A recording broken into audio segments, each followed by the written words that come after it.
मेरा कदम में आपका स्वागत है। ध्यानचंद मिलता है। अरे भोलू, क्या हाल है? आजकल तू अपनी सब्जियों की खेती के लिए बहुत मेहनत कर रहा है। हाँ सेठ जी, अब क्या करूं? अब मेहनत नहीं करूंगा तो एक वक्त की रोटी के लिए भी आफत आ जाएगी। आप तो जानते ही हैं। वो मैं तो ये कह रहा था कि इस महीने तूने खेती का पैसा नहीं दिया। देख भोलू, अगर ऐसा ही रहा ना तो मैं तुझे बता रहा हूँ, मैं तुझसे खेत लेकर धन्नो को दे दूंगा। वो भी मुझसे तेरे खेत की बात करने आई थी। कौन? वो जग्गू की बीबी? वो क्या करेगी खेत में? अपनी सुंदरता को धन्नो गिराएगी क्या खेत में? उसे अब बता देना, खेती सुंदरता नहीं मेहनत देखती है। अरे भोलू, तेरी बात ठीक है, लेकिन महीने के महीने खेत का पैसा दे दिया कर, तो मैं और किसी से खेत के बारे में बात ही नहीं करूँगा। सेठ जी, कल शाम तक मैं आपको पैसे पहुँचा दूंगा, आप चिंता क्यों कर रहे हैं? अभी मैं चलता हूँ, रात के खाने के लिए मुझे राशन भी लाना होगा। अरे हाँ भोलू, कल जब मेरे पैसे देने घर आना तो तुझसे एक बहुत जरूरी काम है, समझा ना? मैं तुझे और खेत देने की सोच रहा हूँ। सच में तू बहुत मेहनती है। बस सेठ जी, आपका प्यार और आशीर्वाद ही है जो आगे ले जा रहा है। सेठ इतना बोलकर अपनी साइकिल लिए खेत के लिए निकल पड़ता है और रास्ते में साइकिल से अपने घर जाते हुए खुद से कहता हुआ घर की तरफ जा रहा होता है। कल इसे जैसे भी मैं वो गुफा के पास वाला खेत दे दूंगा, भले ही इसके कम पैसे आए, लेकिन उस खेत को पूरे गांव में अगर कोई ले सकता है तो वो है ये मूर्ख भोलू। खेत की बात कर रहा होता है। दरअसल उस खेत के पास एक गुफा थी जिसे सब भूतिया गुफा कहा करते थे, और यही वजह है कि कोई भी सेठ की गुफा के पास वाले खेत पर नहीं जाना चाहता था और न ही उसे लेना चाहता था। लेकिन सेठ चाहता था कि वो गुफा के पास वाले खेत को भोलू खरीद ले और उसमें सब्जियां बोए। अरे बसंती, कहाँ हो? लो मैं आ गया, खेत से कुछ हरी सब्जियां तोड़कर लाया हूँ और राशन भी। जी, मैं आपका ही इंतजार कर रही थी, लाइए दीजिए, मैं खाना बना लूं, वरना खाना बनाने में भी रात हो जाएगी। और हाँ बसंती, कल जो पैसे मैंने तुझे रखने के लिए दिए थे वो मुझे कल सुबह दे देना। खेत में जाने से पहले मैं वो पैसे सेठ जी तक पहुंचा दूंगा, वरना वो भी खर्च हो जाएगा। हाँ ये तो है, मैं आपको कल सुबह ही खेत में जाने से पहले वो पैसे दे दूंगी। अब तो ठीक है ना? अब अगले रोज सुबह भोलू खेतों के लिए निकलने से पहले अपनी पत्नी बसंती से पैसा लेता हुआ सेठ के पास पहुंचता है और सेठ भी खाना खाने में लगा हुआ था। अरे सेठ जी, अभी तो आप खाना ही खा रहे हैं, थोड़ी देर के बाद आता हूँ मैं। अरे नहीं भोलू, खाना तो होता ही रहेगा, लेकिन तेरा काम बहुत जरूरी है। अच्छा, ऐसा क्या काम है सेठ जी मुझसे? कहीं मुझसे कोई गलती तो नहीं हो गई? अरे सेठ जी, अब से मैं पैसे समय पर ही दूंगा, अब तो खुश ना? अरे नहीं भोलू, तुझसे भला कोई गलती हो सकती है क्या? तुम तो जितने ईमानदार हो उतने ही मेहनती भी। जी सेठ जी, आप खाना खाइए, मैं आपका इंतजार कर लेता हूँ।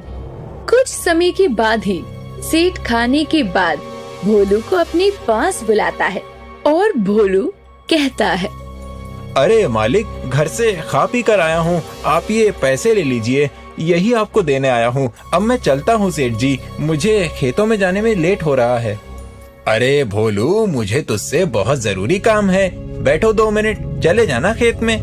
हाँ सेठ जी, बताइए ना, आपको मुझसे कोई जरूरी काम है क्या?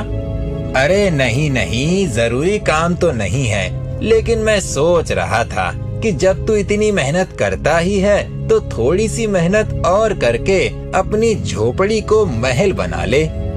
सेठ जी, मैं कुछ समझा नहीं, आप कहना क्या चाहते हैं? मैं तुम्हें गुफा के पास वाली खेती दे रहा हूँ, जिसे मैंने काफी समय से किसी को नहीं दिया, और तुम जानते हो उसमें फसल अच्छी होती है।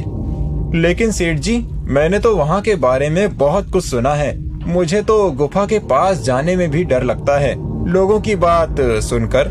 भोलू, मैं तो एक तुझे ही पूरे गांव में बहादुर समझता था, लेकिन तुझसे ये उम्मीद नहीं की थी मैंने।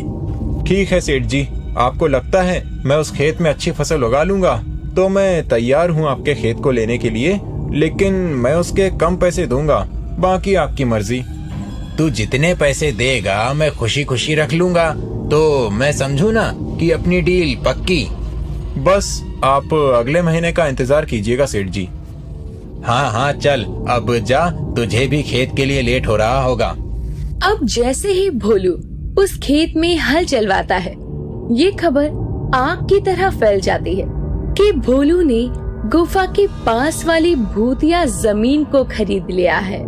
ये सुनकर हर कोई हैरान था। एक रोज भोलू खेत में काम कर रहा था, तभी जग्गू और धन्नू अपने खेत में जा रहे होते हैं और भोलू को देखकर कहते हैं, अरे ओ भाई साहब, ये क्या सुन रहे हैं हम? गुफा के पास वाली जमीन को खेती के लिए लिया है क्या आपने? लेकिन वो तो भूतिया चुड़ैल राक्षस तक की है, उनमें आप काहे घुस रहे हैं? अरे धन्नो भाभी, कभी डर लगेगा तो आपको बुला लूंगा, आप चिंता क्यों करती हो? अरे ना ना ना दैया रे दैया, मैं का मेरा तो साया भी उस गुफा के पास ना जाए। सुना है वो गुफा रहस्य से भरा हुआ है, उसमें खजाना भी है भोलू भैया। अरे सुना तो हमने भी यही है कि उस गुफा में ढेर सारा खजाना है, लेकिन आज तक उस मुई गुफा में जो भी गया है ना, वो वापस लौट कर नहीं आया है। और वैसे भी बांस से तो ढकी हुई गुफा है, वो कौन ही जाएगा उसमें? वैसे खजाने के अलावा कुछ खाने पीने की भी चीज मिलती है क्या? अगर ऐसा हुआ तो मैं तो उस गुफा में जाने के लिए तैयार हूँ। अरे ना ना, हमको भरी जवानी में विधवा ना ही होना है। धन्नो और जग्गू तो वहाँ से खेत की तरफ चले जाते हैं, लेकिन खाने से जग्गू के मन में लालच आने लगता है और वो अपनी पत्नी को खेत में काम करते छोड़कर गुफा की तरफ बढ़ने लगता है। अरे ओ जी, कहाँ को हो लिए? आपको कितनी बार मना किया है, आप भूत या गुफा की तरफ ना ही देखो, वही अच्छा रहेगा। वरना तो कभी कभी हमको लगता है कि वो गुफा हमको भी बुला रहा है। अरे कहाँ जा रहे हैं जी खाने के लालच में उस गुफा में? अरे उमे राक्षस रहता है, राक्षस।